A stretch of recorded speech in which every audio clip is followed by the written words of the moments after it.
Hello student, তো আজকে ভিডিওটা নিয়ে আসছি তোমাদের জন্য যারা ডাব্লিউবিপি অ্যাসপিরেন্ট আসো, ডাব্লিউপি কনস্টেবল অ্যাসপিরেন্ট আসো, যাদের পরীক্ষা নজদিক চলে এসছে, মানে খুব সামনাসামনি চলে এসছে।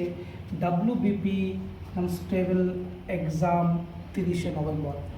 পশ্চিমবঙ্গ পুলিশ কনস্টেবলের পরীক্ষা বহু প্রতীক্ষার পর 30শে নভেম্বর পরীক্ষা হতে চলেছে। তো হাতে সময় খুব কম, তো দেখা যাচ্ছে আর 20 থেকে 25 দিন হাতে সময় আছে।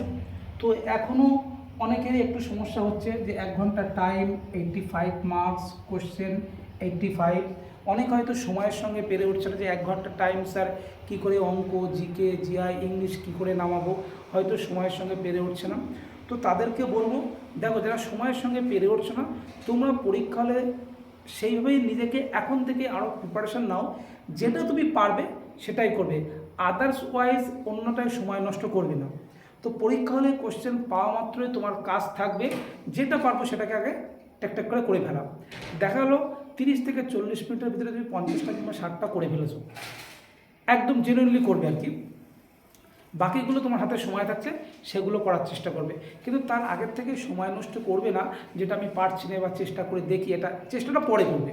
আগে জেনুইন ওয়াইজ উল্টে যেগুলো জেনুইন টিক মারবে করে গোল করে ফেলবে।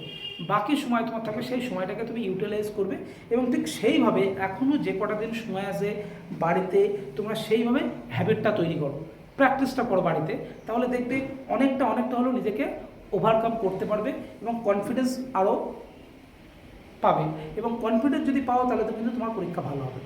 আবার অনেকেই বলছে যে স্যার আমার তো 50 বা 60 বা এরকম আসছে না, 55 বা এরকম কাছাকাছি চলে আসছে, তা কী করা যায়, আর একটু নাম্বার কীভাবে বাড়ানো যায়।